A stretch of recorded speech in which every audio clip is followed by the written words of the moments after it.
Hi, my name is Brianna, and today I am going to talk about the concept in communication theory called the narrative paradigm.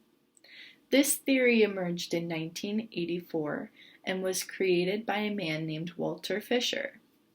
The narrative paradigm explains that all meaningful communication derives from the universal act of storytelling. According to Fisher, humans are Homo narrans, aka storytelling animals. Not only are we storytellers, but we are also active listeners. Logos are not as important to Fisher's theory as ethos and pathos are, because everyone loves a good story, but not everyone likes to hear about boring details such as numbers or statistics. Two principles are included in the narrative paradigm.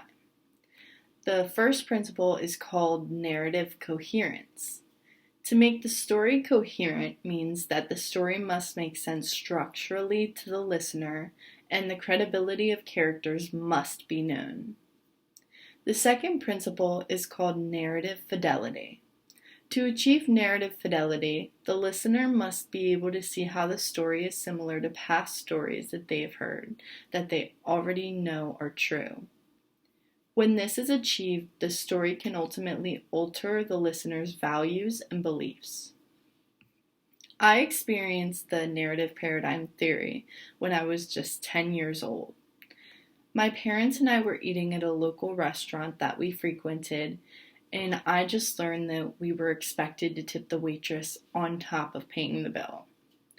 Now, this was a crazy concept to 10-year-old me, and I made what was, to me, a lighthearted joke and said we should leave a penny so the waitress doesn't get more of our money. However, my dad, rightfully so, took this as a teaching moment, which I have not forgotten to this day. He explained that he worked as a server growing up and that he relied on tips to pay his bills. He asked me if I thought it was still funny to leave a penny knowing that this is the waitress's source of income. When I go out to restaurants now, I always tip 20%, and if I know I cannot afford to tip, I simply do not eat out. The example I used relates to the theory because my dad told me a story that struck a chord so well that it permanently altered my values and beliefs. I now tip every server I have because I know it affects their salary. I think this example makes it easier to understand the narrative paradigm theory because it explains a situation where I experienced a teaching moment that forever changed my behavior and values. I hope this has better helped you to understand the narrative paradigm theory. Thank you.